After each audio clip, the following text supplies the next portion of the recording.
बिस्मिल्लाहिर्रहमानिर्रहीम। अस्सलाम वालेकुम नाज़रीन, आप देख रहे हैं अवान टीवी यूट्यूब चैनल। नाज़रीन, अहम अपडेट आपके साथ शेयर करने जा रहे हैं। इससे पहले गुजारिश है कि हमारे चैनल को सब्सक्राइब कर लें और वीडियो को लाइक करें ताकि हर नई आने वाली वीडियो आप तक बर वक्त पहुँच सके। नाज़रीन, गुजरात के हल्का ने 65 और हल्का PP 33 में सियासी सरगर्मियाँ जो हैं मज़ीद तेज़ हो चुकी हैं। इलेक्शन शेड्यूल के ऐलान के बाद जो इंतखाबी जो कैंपेन है तमाम उम्मीदवारों की जानिब से इसका आगाज़ कर दिया गया है।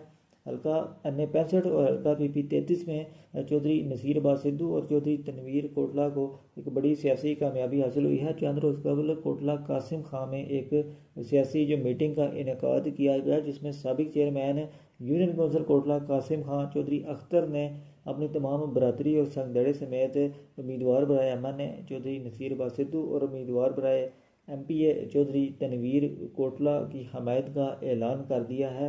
और इस तरह एक बड़ा वोट बैंक जो है वो चौधरी नसीर अब्बास और चौधरी तनवीर कोटला के साथ जो शामिल हो चुका है। आइंदा इलेक्शन में उनकी जो सियासी पोजीशन है वो मज़ीद मजबूत हो चुकी है। साबिक चेयरमैन चौधरी अख्तर 2015 में यूनियन कौंसिल कोटला कासिम खां से चेयरमैन मुंतखब हुए थे। मज़ीद अपडेट्स के लिए देखते रहें अवान TV।